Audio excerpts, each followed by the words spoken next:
Hello, everybody. The trip was nice, and the job they've done is fantastic. And this is what you need. And Ron worked beautifully with Christie and all of the people at Homeland Security, and got it done in how many days? 8 days. A new facility was up and running. So. And is this the model going forward, Mr. President? It can be. I mean, you don't always have land so beautiful and so secure. You have a lot of bodyguards and a lot of cops that are in the form of alligators. You're not dependent so much. But I wouldn't want to run through the Everglades for long. We'll keep people where they're supposed to be. This is a very important thing. We're setting records at the border. You know, we had no people come through this. Zero, no people. But we're going to keep it that way. So Ron did great. Well, look, we thank you, Mr. President. Thanks for your leadership. The border, you did that quicker than we knew you'd do it, but you did it so quick, which is great. But Biden let in how many millions, and you got to take care of them. And so this is one example of state operating this. The feds are approving it, supporting it. We're also going to have 2,000 more at Camp Landing, which is our National Guard site. And we're the only state in the country that mandates our state and locals, law enforcement, to cooperate with ICE. It's made a huge difference. On any given day, Florida constitutes about 20% of all immigration arrests nationwide. So, what I would just say is, don't let Florida be the only state. We've got very red states that should be doing this just as much as Florida's doing. That will increase their numbers. And then what happens is, you'll have a lot of people that will deport on their own because they don't want to end up in an Alligator, Alcatraz, or some of those other places. So I think this is a model, but we need other states to step up. I was going to ask you, would this be enticing for other states to come up with their own model? They are doing it. We have Louisiana doing it. Big Alabama's doing it. We have a lot of states. They seem to be red states. They're not doing any blue states for whatever reason. But the red states, Republican-run states, are doing it. The blue states don't do very well at security and policing. What would you say? You know, I would say that exactly right. The governor here has been fantastic in forming this partnership with the Department of Homeland Security. We were looking at different contracts with different vendors and thought, why not go straight to our governors and ask them to help us solve this problem? Florida was unique in what they presented to us, and I would ask every other governor to do the exact same thing. This is unique because we can hold individuals here, they can have their hearings, get due process, and then immediately be flown back home to their home countries. And their home countries are welcoming them. They're setting up loans for houses, they've got food assistance, they're helping to facilitate welcoming them home. I just got home from Panama, Costa Rica, Guatemala, Honduras, and they're all excited about getting their individuals back home from the United States. So there's a lot of self-reporting. There is.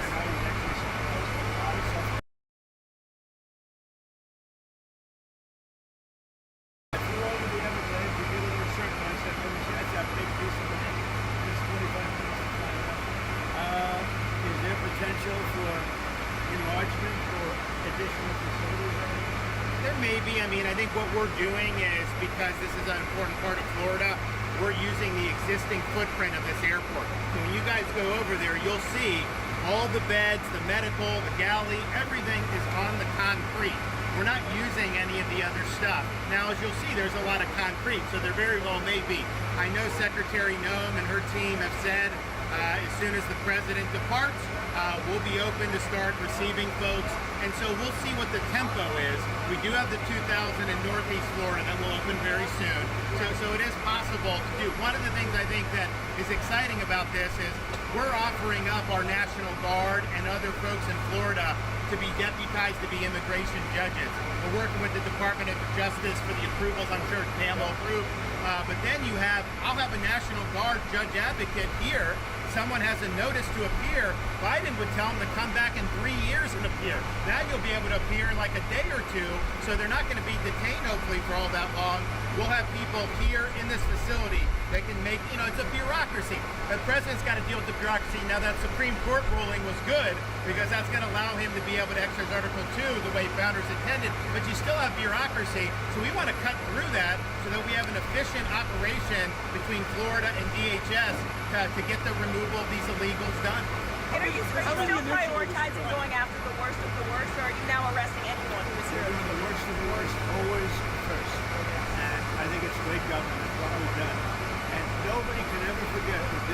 people, Biden or whoever it was, Biden, whoever it was, what this group of people, a small group that circled the resolute desk, what they did to this country. Think of it, what your time, all the time you have to waste through this. It's an unforced error. We had no problem with this. There was never anything.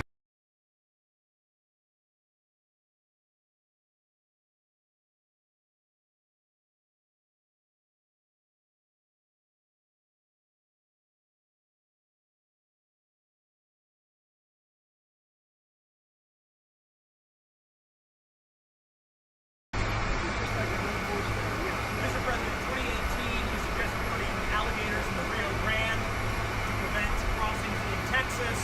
Is this a dream come true for you, sir? I was thinking about that. Like I said, it was meant more as a joke, but the more I thought of it,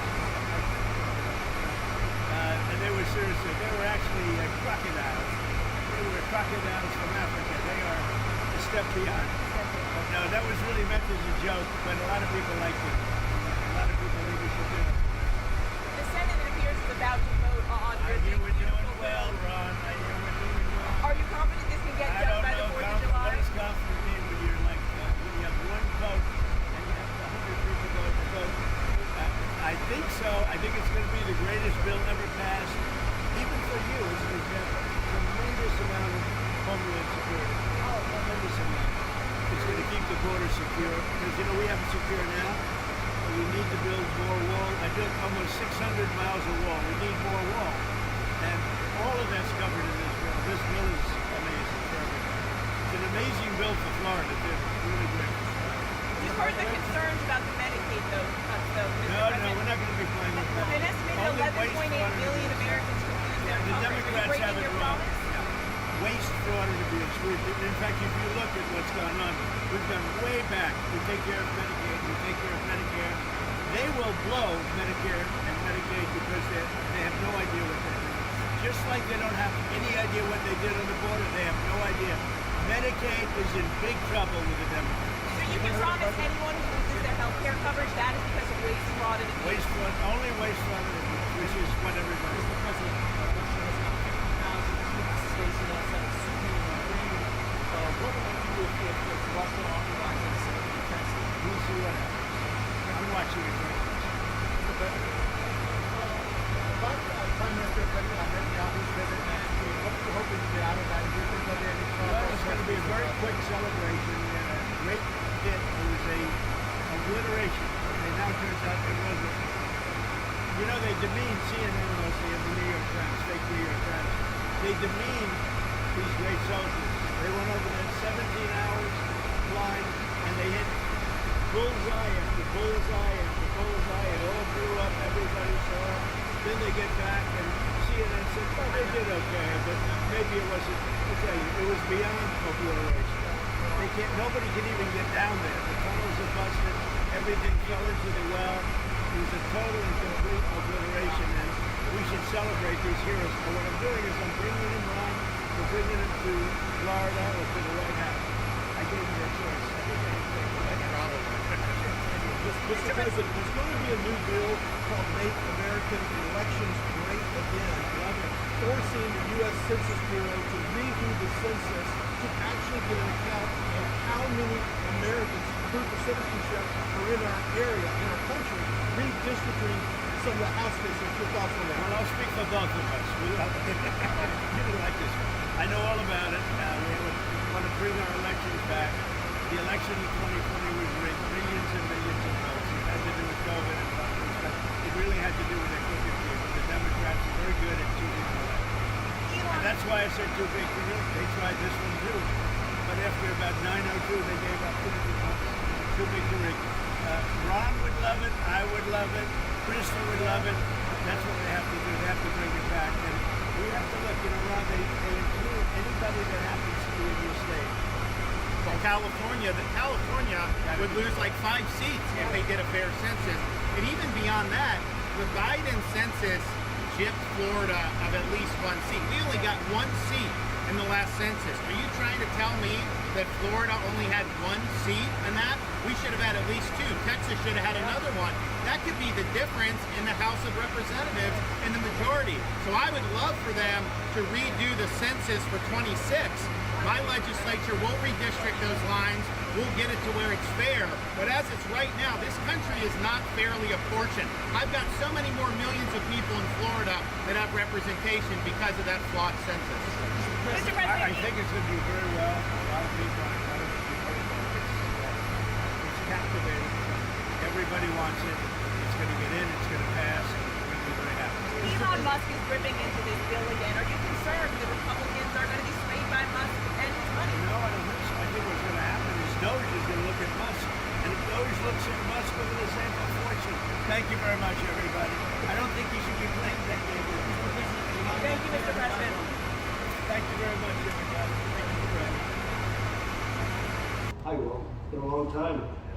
Thank you. Congressman Byron Donalds. Where's Byron? Hi, Byron. How are you? Good. Florida Speaker of the House, Daniel Perez. Daniel? Daniel, thank you, Daniel. Boy, you didn't want to sit up here with us? Executive Director of the Florida Division of Emergency. Hi, Kevin. Good job. Acting Director of ICE, Todd Lyons. Todd, great job. And Senator Joe Gruters. He is a great guy. Where is Joe? We love Joe. Thank you, Mr. President. Thank you We love very you. much. Welcome home. Thank you. Thank you, Joe. Joe is great. With the help of those incredible Border Patrol agents, we now have the lowest level of daily border crossings ever recorded.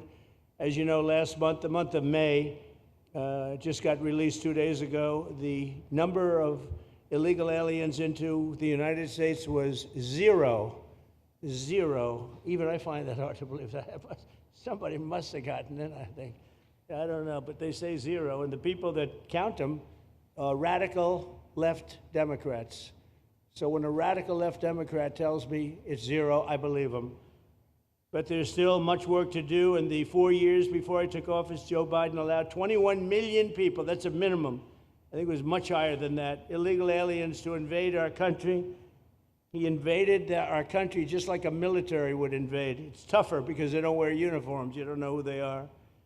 More than the populations of New York City, Los Angeles, Chicago, Houston, Phoenix, and Philadelphia combined. That's what came into our country from prisons, from mental institutions, from street gangs, drug dealers. It's disgusting. This enormous country-destroying invasion has swamped communities nationwide with massive crime, crippling costs, and burdens far beyond what any nation could withstand. No nation could withstand what we did, and we're in the process of doing it, but we have some great people doing it now, and you see them up here with me. But it's, I'd call it like an unforced era. It's sort of like men and women sports. It's sort of like transgender for everybody. How could they have done this to our country? And we're never going to forget it. Last year, 15% of all the hotel rooms in New York City were used to house illegal aliens at costs that they never got for luxury. They never got this much for luxury people coming in from the wealthiest places on earth. They made more money with the illegal immigrants, with many rooms costing more than $300 a night, 6 times the rent of a typical American family. In Denver, Colorado, the city was forced to cut $10 million from its police and fire department budget as part of a $90 million plan to house illegal aliens. And it's a population that's growing and growing and destroying Denver and growing, and again, it's destroying Denver, and it's destroying many other cities too. Likewise, one of the city's largest hospital system is drowning in unpaid medical bills, unpaid in the billions, after their emergency rooms were flooded with tens of thousands of illegals, leading to the closure of critical services. And these are really critical services. They can't even keep them open for American patients. The American patients were treated worse than any illegal immigrant. In Los Angeles, 1 in every 4 students in the public school system is from a household headed by an illegal, and most of them don't speak English, so they're in a school system, and they don't have interpreters, they don't have anything, they don't speak English. What a mess, what a mess. unforced error, all these people allowed to come in. The United States is now spending $78 billion a year on translation. Okay, think of that, $78 billion a year on translation, and smaller numbers on special education programs for non-English speakers in our public schools. So $78 billion, I think that's not a mistake. I would say $1 million maybe, hundreds of thousands of dollars, $78 billion, Joe, on translators and non-English speaking work. Federal government, the Justice Department, it's more than twice the cost of maintaining the United States Justice Department, what we're spending on translation and other things to help. In total, the average illegal alien costs American taxpayers an estimated $70,000. That's each, $70,000. I think that number is even low. If you care about balancing the budget, the single most impactful step we can take is to fully reverse the Biden migration invasion. One of the worst invasions we've ever had. We've never had an invasion like this. We've had invasions, but we've taken care of them. We've never had an invasion like this, and it's with us. And we have some very bad people out there looking to do big harm.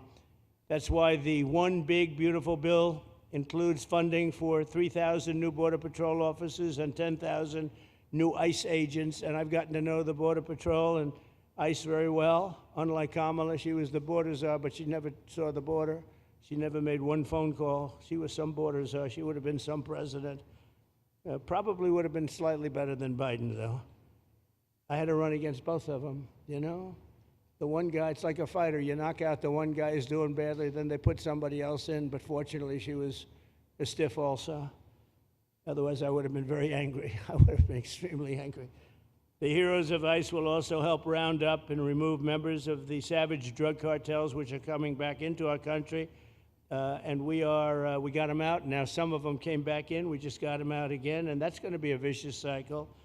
But these are foreign gangs. They're horrendous people, killers, that have infiltrated our territory, including 8 which we have designated as foreign terrorist organizations, which gives us a lot more power for speed and getting them out much easier.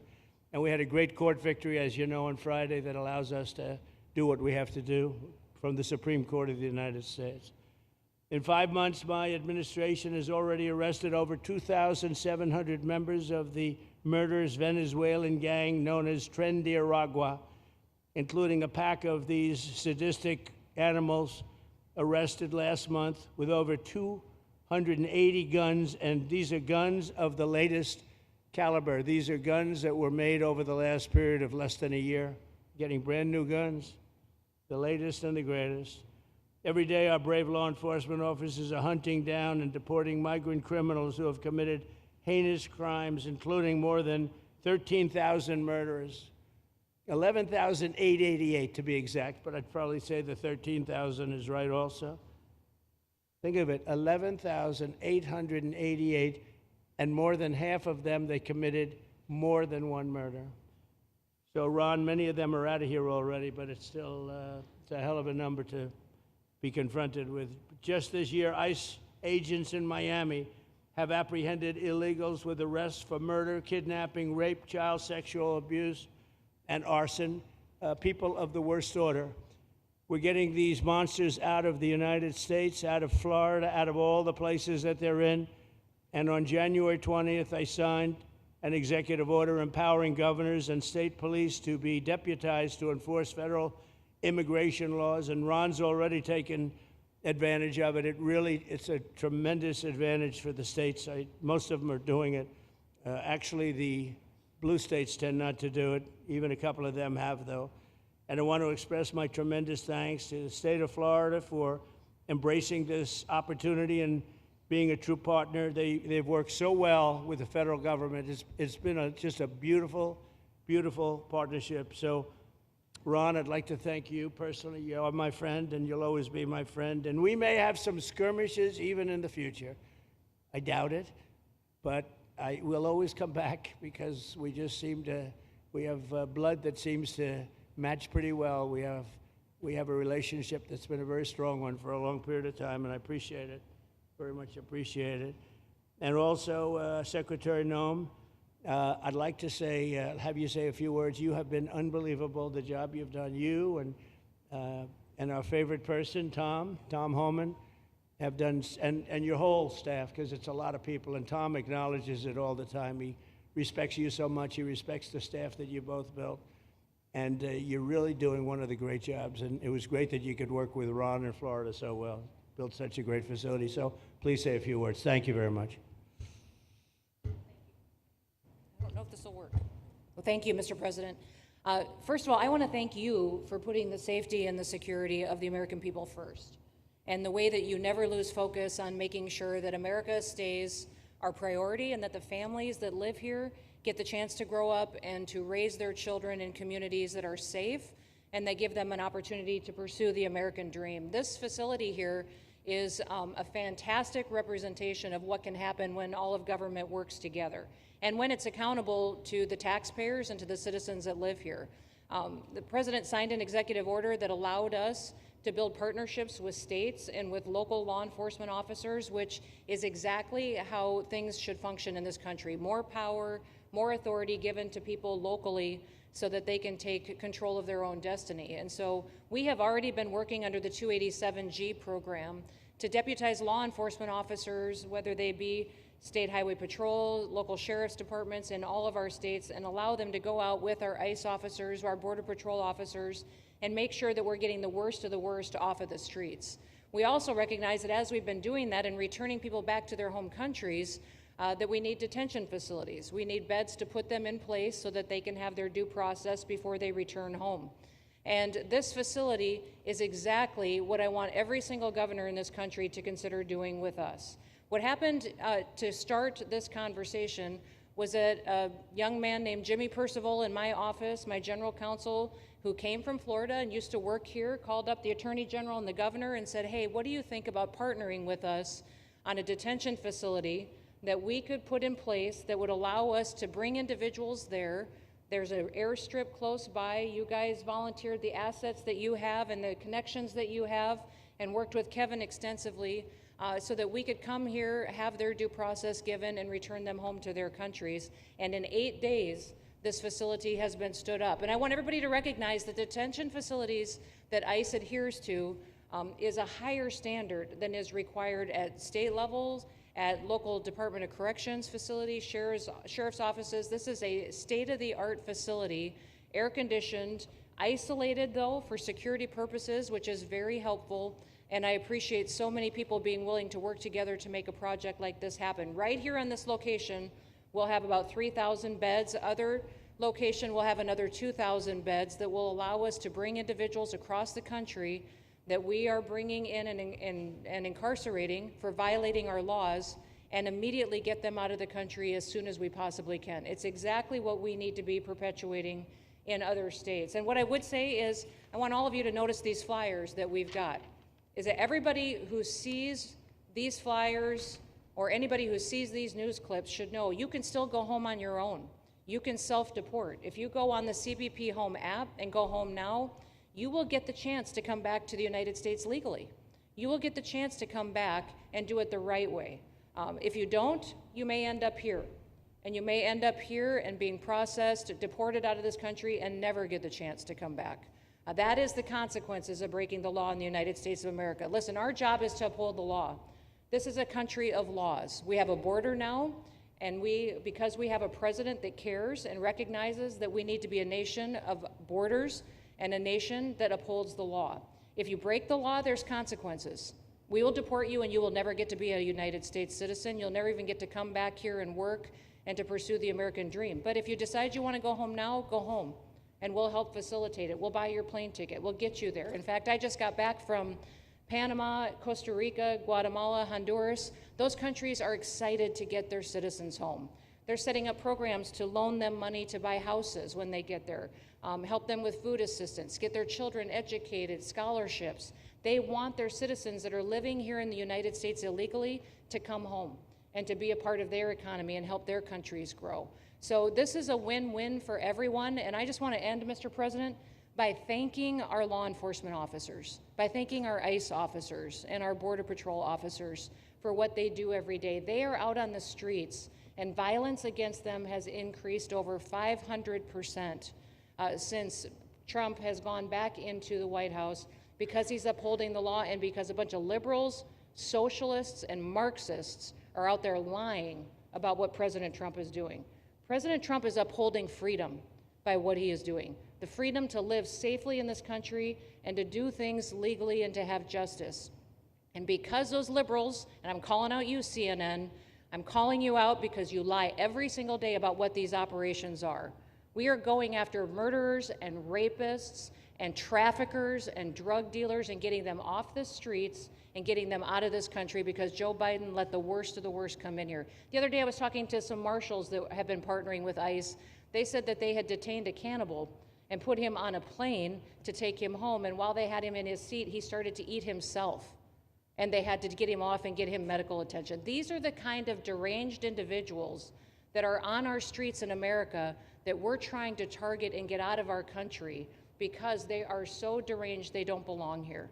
And they shouldn't be walking the streets with our children. And they shouldn't be living in the communities with our families who just want to grow up, go to job, raise their children to grow up and get a job and to live the American dream. So thank you to all of our law enforcement officers, those in our military that have been helping, our National Guard. Thank you to Governor DeSantis for stepping up and being an example to other governors. I hope my phone rings off the hook from governors calling and saying, how can we do what Florida just did? How can we do exactly what they did? Because we need this big, beautiful bill. We absolutely have to have this big, beautiful bill that has the funding so that we can continue this operation and we can get those bad criminals off of our streets and have the officers to do it so that when they go out on an operation, somebody's got their back. Somebody's got their back, they can do it safely, and they can go home to their families at night too. So this bill needs to pass through Congress so we have the resources at the Department of Homeland Security to make sure that our homeland truly is secure. And Mr. President, thank you for Stephen Miller. I just want to thank you for him. This guy calls me night and day and tells me all of his wise advice and wisdom, but he's a rock star because he loves this country and he's passionate about making sure that nobody is prioritized over an American citizen. We love everybody. We do. We love everybody. Not everybody. Well, a lot of people. But we shouldn't be putting people illegally above citizens. We should be making sure that we do things right, and that's what America has always stood for, and we're an example to the rest of the world because we do it right. So, Mr. President, you surround yourself with great people, and I think that's because everybody wants to work for the greatest president that the United States has ever had, and that's President Donald J. Trump. Thank you very sir. much, Christy. That's Thank so you for nice. your... Thank you. Thank you very much.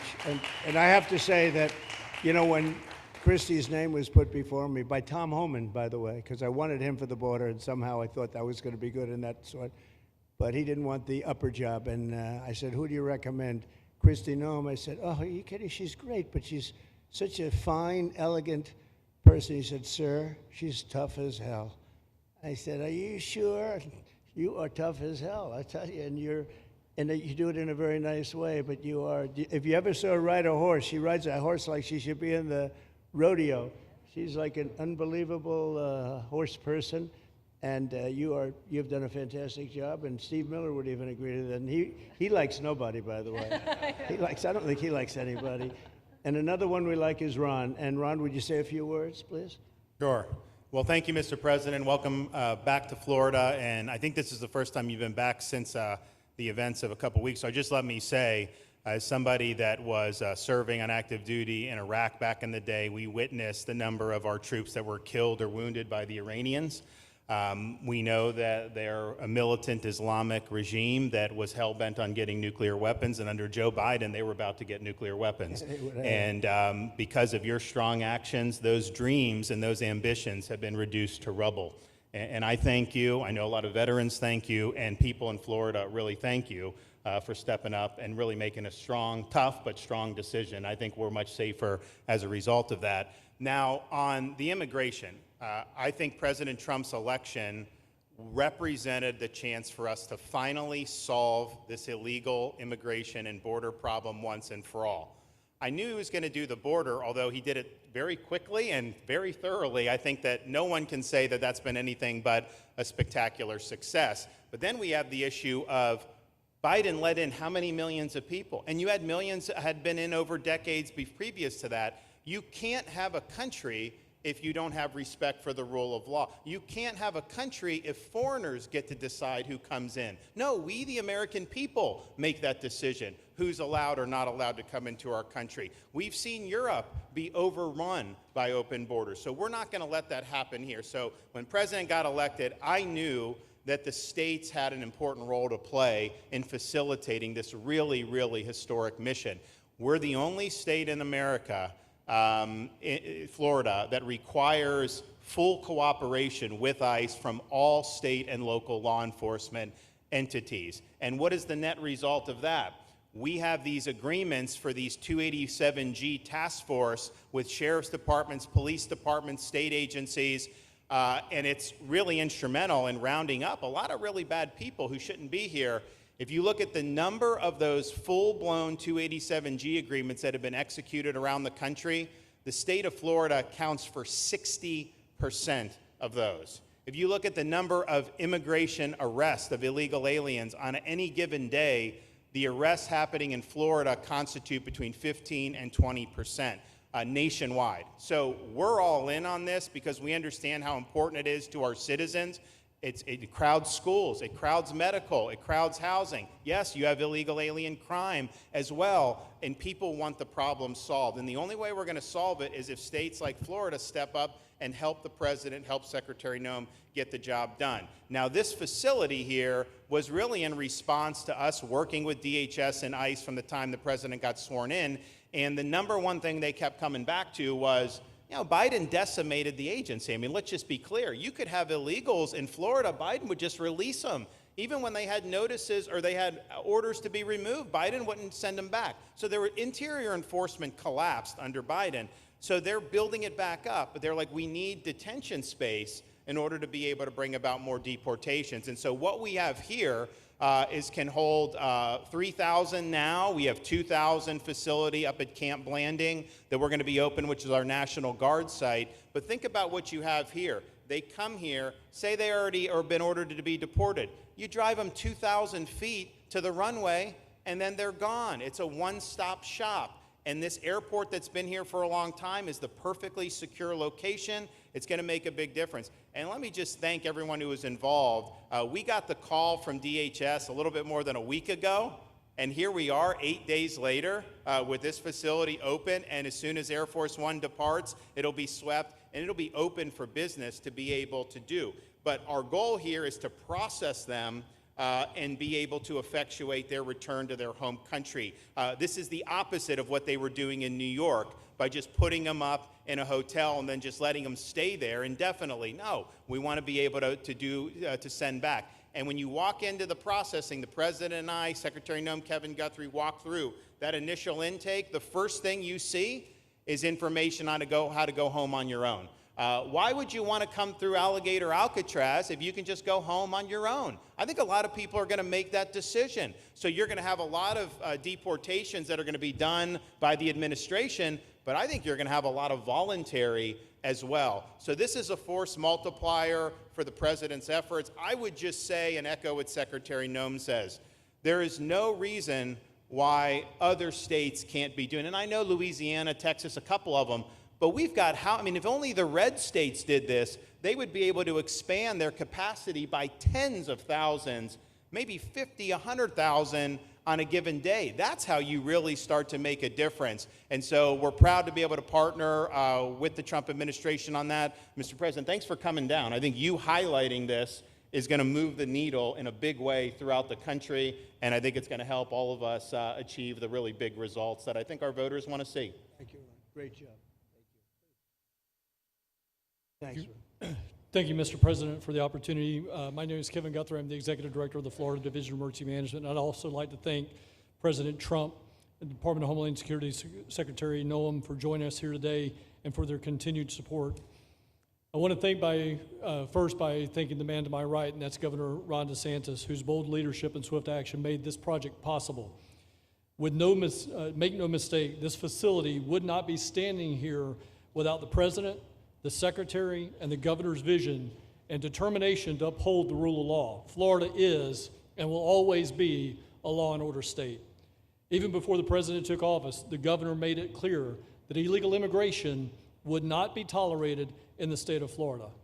When the President and the Secretary asked Florida to help, the Governor empowered our state and private partners to work collaboratively and deliver real results on a rapid timeline.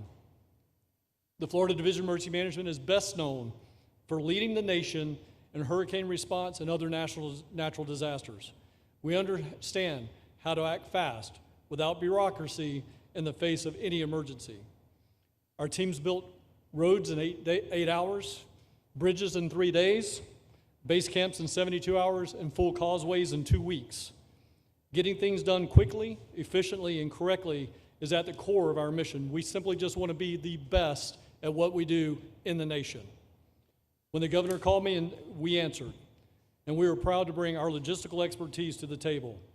We know how to set up base camps for guardsmen, first responders, linemen, volunteers, and other aid sources, and distribute that in a matter of days before a storm. We're able to translate this knowledge to what we did here at Alligator Alcatraz. Florida has put the best teams together who check their individual logos and egos at the door to get this done. Not just for you, Governor, but Mr. President, for you as well. There are over 13 different vendors that came together to get this solved in 8 days. Truly a whole of private sector partnership to get that done. Behind you on these boards, in only 8 days, we have built a fully compliant detention facility with a detainee capacity of up to 3,000 people, with room for additional capacity if you asked us to do so. The detention facility includes over 158,000 square feet of housing and is a fully aluminum frame structure rated for winds of 110 miles an hour or a high-end Category 2 for those people that don't think that we're taking that into consideration. This is Florida, by the way. Power supply is fully redundant with backup generators in place. We've put a staff village here on site with a capacity of 1,000. Our services are hot meal 3 times a day, 24/7 medical facility, pharmacy, air conditioning, access to indoor and outdoor rec yards, legal and clergy support services, laundry. Our security element is over 200 security cameras throughout the facility, more than 28,000 feet of barbed wire, 400 plus security personnel to include 200 men and women, soldiers and airmen underneath Major General John Haas's command as the Adjutant General of Florida. And it's all surrounded, as you pointed out, Mr. President, by 10 miles of beautiful Florida Everglades. Contingencies, as with all state correctional facilities, we have a hurricane plan. We will not wait for a Cat 2. We will follow our normal evacuation procedures as we do for any other facility statewide in our great state of Florida. We have on-site fire and EMS resources so that we do not we don't burden the locals with any type of response. All in all, sir, this has been a perfect state logistics exercise for this hurricane season. Everything we did here in the last 8 days, God forbid, if we have a hurricane, we're going to do it again. This was a dress rehearsal for us, and we are ready, willing, and able to support you, sir, the governor, secretary, and everything that you need us to do. Just a week ago, it was a taxiway and a runway, and now is a fully functioning facility. We are happy to support you, Mr. President, Governor, Secretary. Fantastic, Joe. Thank you.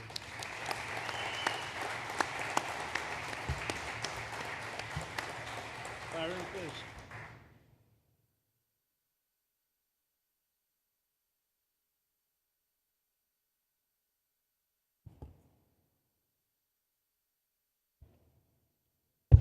There we go. First of all, Mr. President, we all have to thank you for your leadership and for the mandate that the American people gave you to finally secure our borders and to deport criminal illegal aliens and longstanding illegal aliens out of the United States.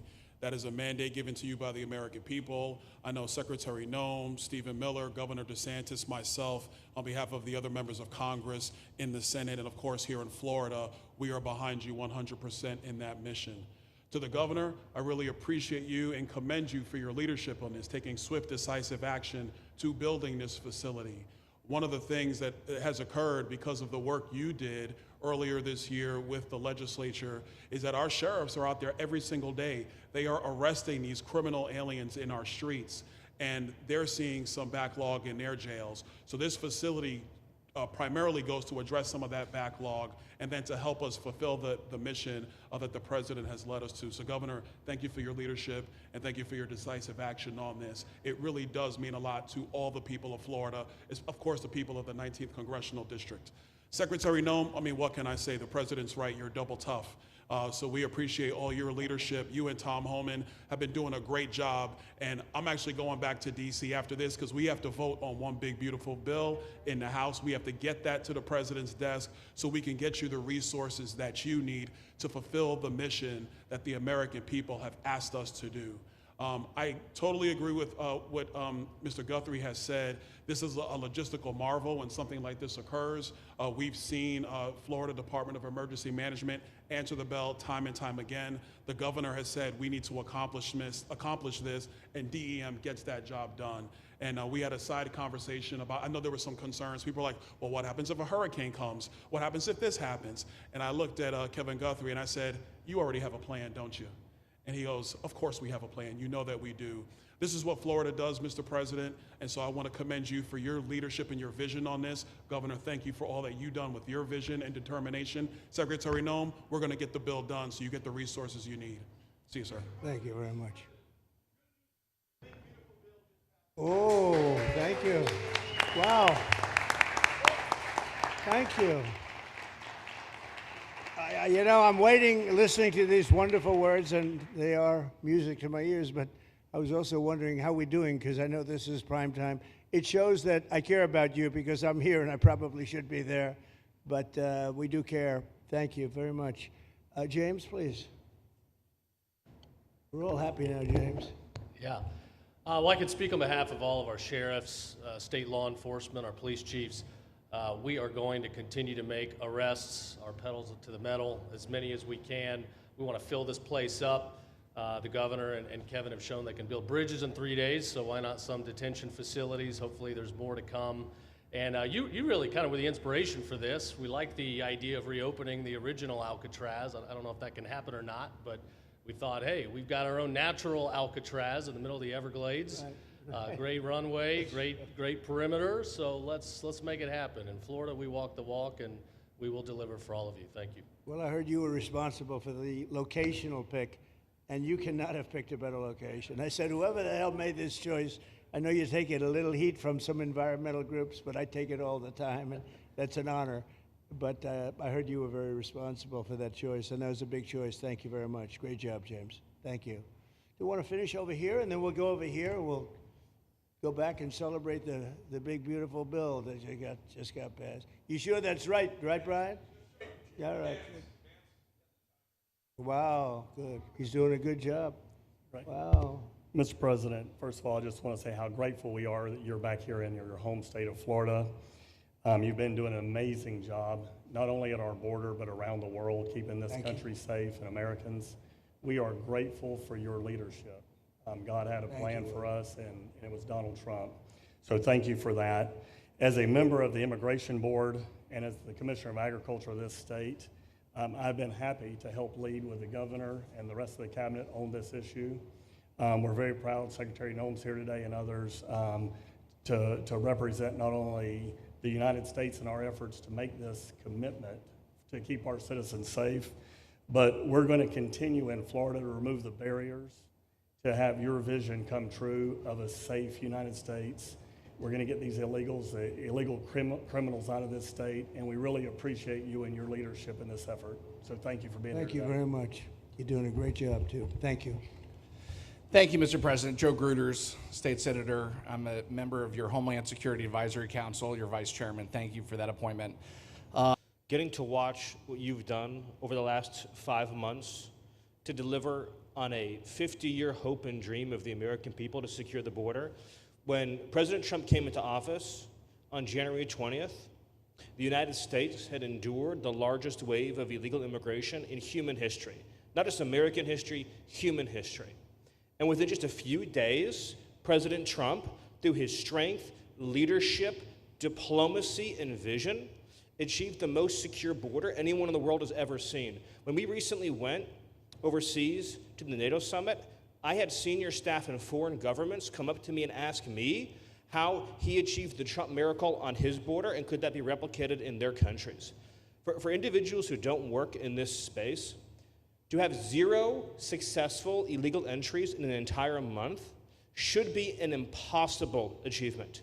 There's a 2,000-mile border with one of the poorest countries in the world, and you have open travel from 150 countries into Central America and South America.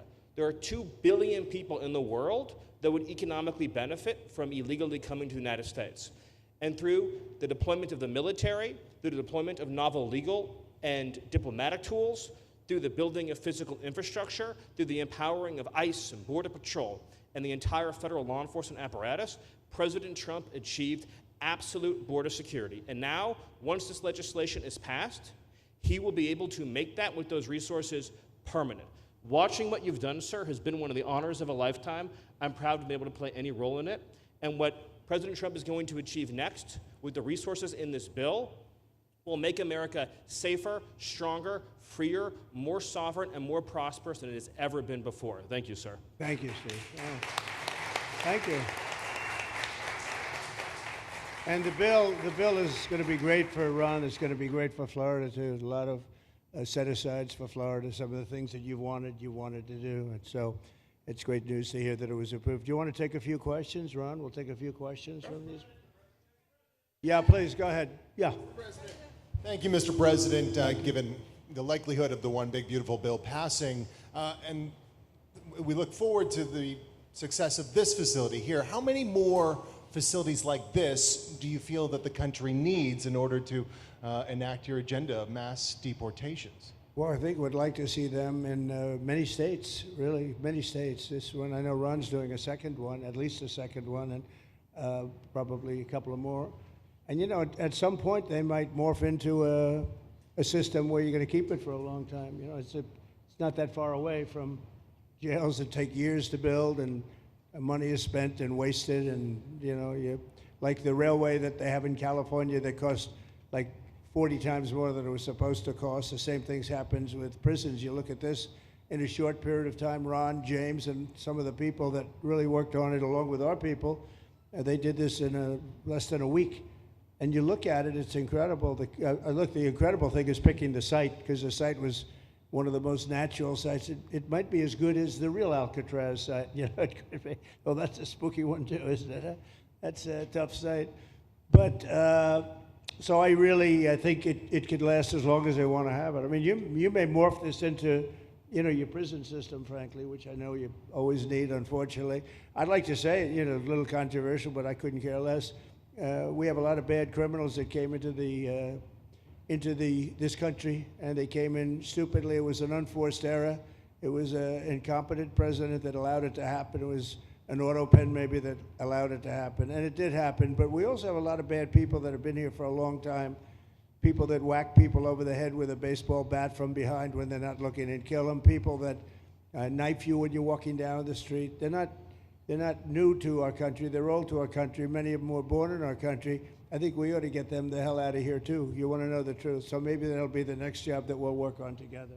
But I think getting them out, you know, we forget about them. We had some bad accidents in New York. And they're not accidents. They were done very much on purpose. People being pushed into a subway just before it arrives, going 40 miles an hour. And they're 10 feet away from where the thing is. You get pushed right into the face of the subway train, get whacked and killed. And these are sick people. I'd like to get them out of here, too. Yeah, please, go ahead. White shirt, glasses. Julio Rosas, Blaze Media, sir.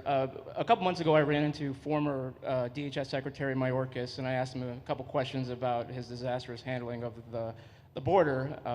He didn't like my questions. But the number one question that I heard from people in responding to my video was, why hasn't he been arrested yet?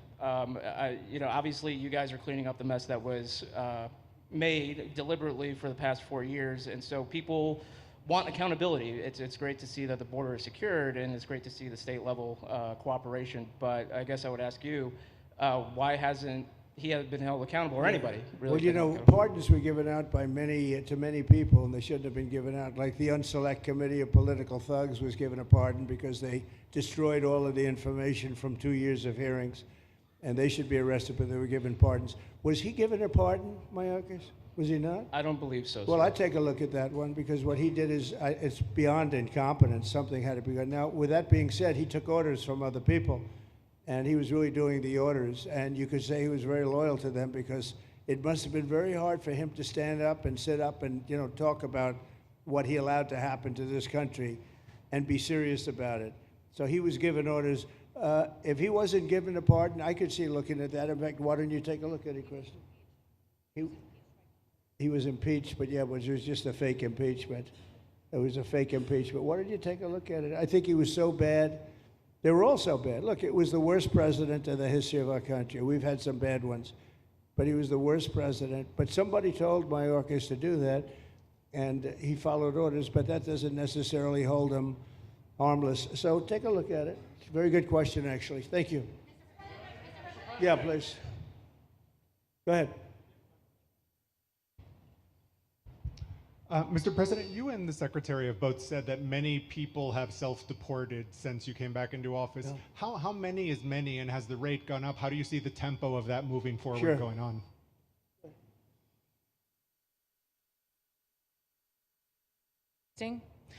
We have had several 100,000, but also we have many that have self-deported, not even using the CBP Home app.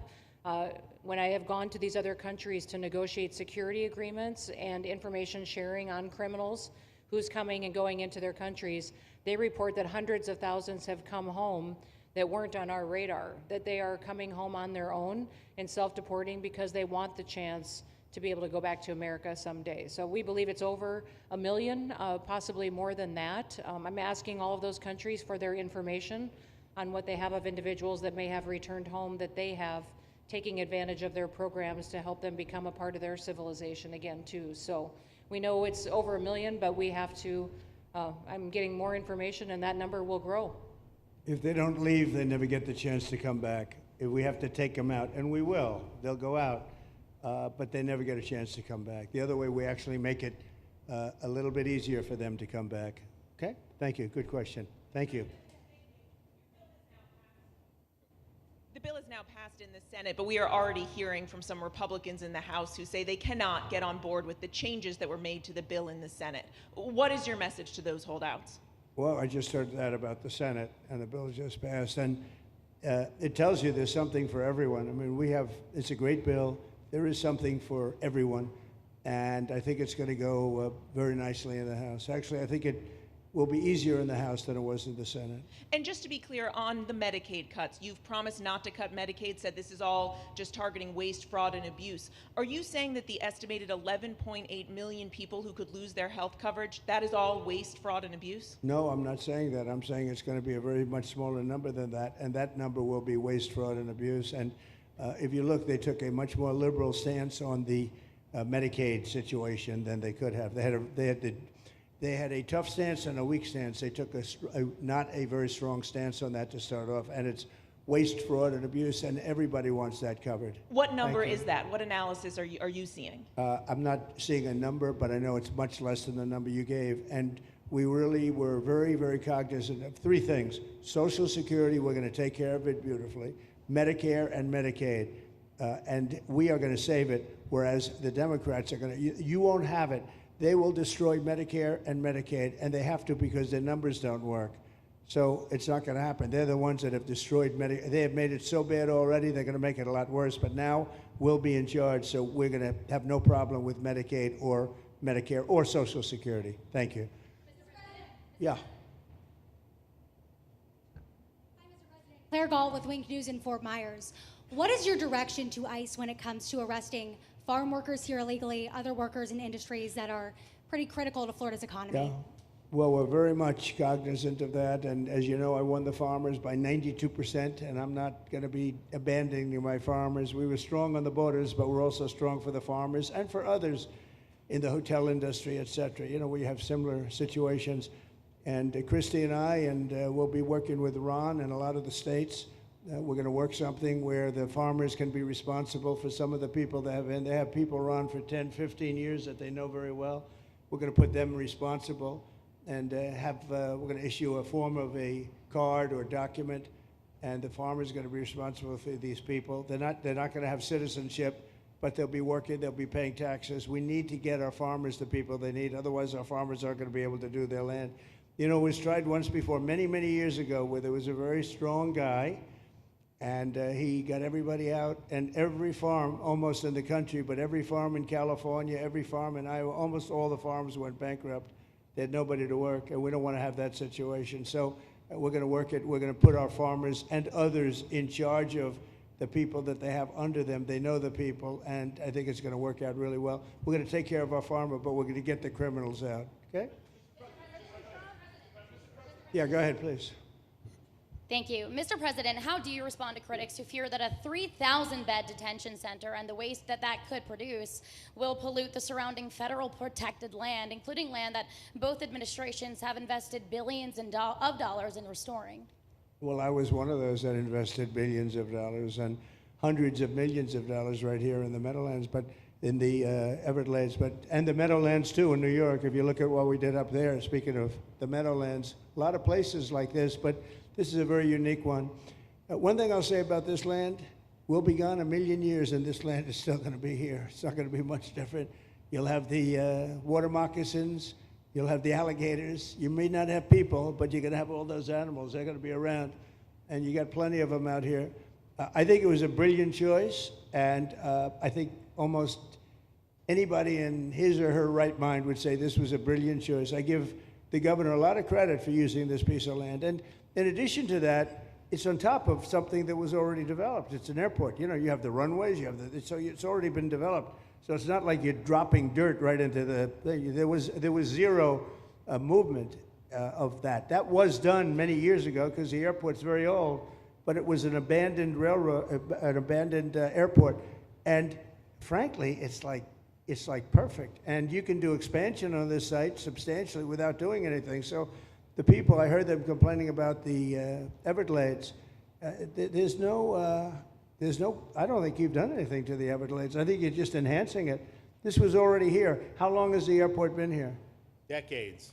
Many decades, yeah. And they have, Kevin, all these guys, you know, have a waste plan, like the wastewater gets trucked out, potable water gets, literally, they have, even our DOT has put things up in case there's any seepage, which we don't. So you are literally doing this on concrete that's already here. So I don't think those are valid and even good faith criticisms, because it's not going to impact the Everglades at all. President's been a champion, we've been a champion, really changed the game in Florida on it. I think it's just people don't want to see illegal immigrants deported, and that's their ideology, and they have a right to that. But illegal immigration is unpopular, so they know that they're going to have less effect trying to do it. So they're going to try, oh, well, no, it's just about the Everglades. But really, I think a lot of those people, they just don't want to see illegals deported. Because if you actually hear, everyone's here, you obviously know there's zero land that's being disturbed. Well, you know, when we talk about popularity, though, I will say I ran on the issue of illegals, and we have to get them out. And I won 82% on that issue. So I think that they may not like certain aspects of it, but ultimately they do not want them in their country. And if this is a part of a use, but I think from an environmental standpoint, it's incredible. In fact, when we landed that very big, heavy plane today, they came out and checked it fairly. You know, I think they want the president to be able to land on a piece of concrete that's not going to go 6 feet underground. And they checked it. They came back and they said, this thing is really solid. So it's been there a long time. It's going to be here a long time, and it was a great choice of a site. Thank you. Yes, please. Brian, go ahead. Yes, sir. The people of Syria were recently seen on the streets waving American flags, chanting Trump, Trump, Trump. They're so appreciative of the economic sanctions that was lifted on that country, giving them a little bit of hope for prosperity. You want to comment on that?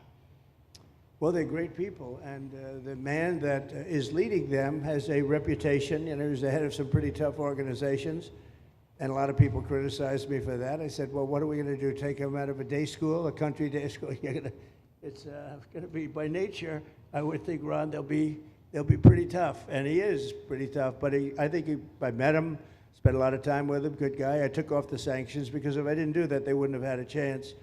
And Syria has a chance. You know, the people are great. They work hard. They're very smart. It used to be a place of professionals, accountants and lawyers and doctors and high academic credentials in that part of the world. And I think it's going to work out great. I took off the sanctions, and they were very appreciative. They were shocked, but they were very appreciative. We're giving them a chance at survival. With the sanctions, it couldn't have worked. Thank you. Mr. President, your beloved New York City. Your beloved New York City may well be led by a communist soon, Zorhan Mandami, who in his nomination speech said he will defy ICE and will not allow ICE to arrest criminal aliens in New York City. Your message to communist Zorhan Mandami. Well, then we'll have to arrest him. Look, we don't need a communist in this country, but if we have one, I'm going to be watching over him very carefully on behalf of the nation. We send him money. We send him all the things that he needs to run a government. And by the way, they get about 3 times what you get, Ron. If you look at the per capita, Florida gets 1/3 of what New York gets in terms of the numbers. Why don't you give us those numbers? Yeah, well, because that's what we should send him. Yeah, well, like sometimes people say Florida gets more because they count Social Security recipients, but that's not money to the state. Those are seniors that live here. If they moved to North Carolina, you could count it there. So it has no interaction with the state government. They get more on the city and state governments than we get. Right, substantially. We're going to be watching that very carefully, and a lot of people are saying he's here illegally. We're going to look at everything, and ideally. He's going to turn out to be much less than a communist. But right now, he's a communist. That's not a socialist. You know, I've always said, we will not have socialism in this country. In the speeches, I said, well, what? They skipped socialism. And you get a lot of them like that. And you see AOC, she's out there with her, bad IQ. She's out there ranting and raving about how wonderful he is. And look, so far he's winning. He still has a race to win, but so far he's winning, and he has an advantage as a Democrat in New York City. I was there a long time ago, and it was a long time since a Republican won the city, but you would think that a Republican would be able to win. Or you have a good independent running, Mayor Adams, who's a very good person. I helped him out a little bit. He had a problem, and he was unfairly hurt over this question. He made a statement to the effect that this is terrible. New York City can't have all these immigrants come in, and like he was indicted the following day. And I said, that was a phony indictment, and it was a phony indictment. That was a Biden indictment. I said, don't feel bad. I got indicted 5 times every time you opened your mouth. That was a bad group. That was a very dangerous group, I will tell you. These were not nice people. That was the only thing they could do. They had no policy. They had no skill. They had no anything. But they were very good at that. They were vicious, vicious, horrible people. Thank you very much. Yeah, please go ahead. Anna Giratelli with Washington Examiner. Governor DeSantis has proposed using National Guard, deputizing them as immigration judges to get through this massive backlog of people in the immigration court. Would you be open to that? Yes, he has my approval. Okay. That wasn't too hard to get, was it, Ron? He didn't even have to ask me, James. You didn't even need James to ask me. He has my approval, okay? Good. I also like what he's doing in Ochopee. He has my approval for that. I don't know how we work that out, but we'll work it out. We'll follow up. Go ahead. Please. President Trump, Jake Stofan with Action News Jax from up in Jacksonville. There's some talk about a facility similar to this up in Camp Blanding. Has that been approved by DHS? If not, what's the timeline? When could we see ground break on that? Well, I'll ask Ron or James to talk about it. Do you want to mention it, James?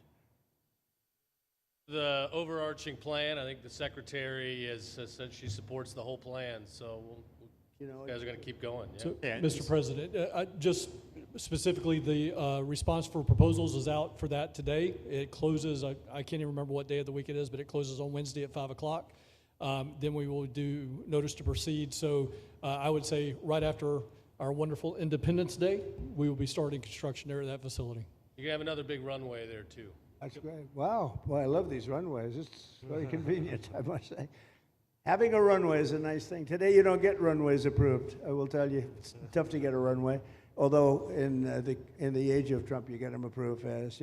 We're approving massive electrical bins, what they call them bins, but big electrical facilities for all of the factories and the AI that's coming in. They're going to build their own electric. They're going to be really. They're going to be made into electrical providers. They're going to have a lot left over. They'll put it into the grid. I think, well, they're going to end up doing so much. They'll put it into the grid. Won't even cost anything from their standpoint. But so we have a lot of that happening. We get approvals fast. So, but I was just saying, runways are hard to get, but we'll get them now. But in the past, I would say over the past 30, 40 years, when you can get a runway, that was considered gold. Okay, please, go ahead. Go ahead. Sure.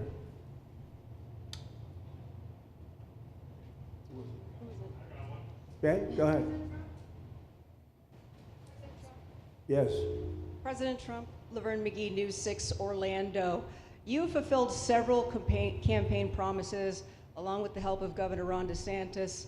What is the next campaign promise that you plan to fulfill to the American people? So we have turned this country around in less than 6 months. And when I was away, and I was telling Ron, I was telling some others, I've said it a little publicly, I guess, but I met a lot of very important people. The King of Saudi Arabia, I was there 2 weeks ago, and Qatar, the leader of Qatar, who's great, and the leader of UAE, who's great. These are very substantial people, very smart people, and good people. And all three of them said essentially the same thing, along with many other people, because I just left NATO. NATO's we took it up to 5%. Nobody can believe that one run. That would be hard, but nobody believes that. What happened in NATO, over $1 trillion a year from like nothing. It was an honor. But every leader said that a year ago, this country was dead. They had no confidence in the United. They really felt it was a dead country, and it was some bad things were gonna happen. But they used the term, it was a dead country, and now they said you have the hottest country anywhere in the world. We're the hottest country in the world right now. And we turned it around fast. I thought it would take longer than this. We turned it around fast. Some of it was psychology, and we had to know how good we were. But others was getting rid of rules, regulations, and all of the things that I got rid of already. I signed more executive orders than anybody in history, times like 3 or 4. And I got rid of just one. I got rid of the other night. You buy a house, they have a faucet in the house, Joe, and the faucet, the water doesn't come out. They have a restrictor. You can't, in areas where you have so much water, they don't know what to do with it. You have a shower head, the shower doesn't, you think it's not working. It is working. The water's dripping out. And that's no good for me. I like this hair I like that hair nice and wet. Takes you have to stand in the shower for 20 minutes before you get the soap out of your hair. And I put a thing in, and it sounds funny, but it's really not. It's horrible. And when you wash your hands, you turn on the faucet, no water comes out. You're washing, the water barely comes out. So this was done by crazy people. And I wrote it all off and got it approved in Congress so that they can't just change it, because I did it in my first term. Everyone was so happy. And then one of the first things that Biden did when he came back is he put the restriction on showers, toilets, and sinks. Put this restriction, and washing machines. Washing machine, they give you like a quarter of this bottle to do your clothing. And people needed 10 of these bottles.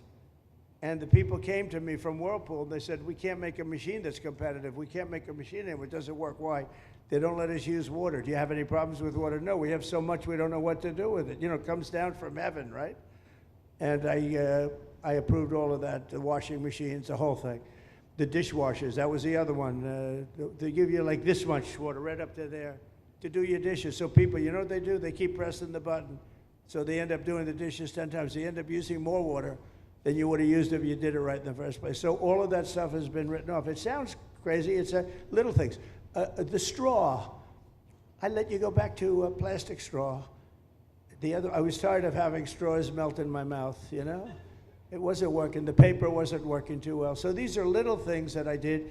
Then we have the big things. We have the biggest things, and that has to do with some of the subjects we're talking now. I think the things we're talking about now are the biggest, because if you don't have borders in this country, borders and good elections, and we're working on that next. There's some bills coming in that's going to make sure that you're a citizen, that people aren't counted in the voting when, you know, they were here and they're here as illegals and they're criminals in many cases, and they give them a count, and you end up with extra congressmen. We're going to work on that. We're going to straighten that out next. That's going to be easy compared to what we were doing. But we did the big things too. But little things like that, a straw, little things like a washing machine with no water. People go out, they spend all their money on a washing machine. The damn thing doesn't work. You can't use the water. Then you go to your sink and that doesn't work either. You're stuck. You know what you do?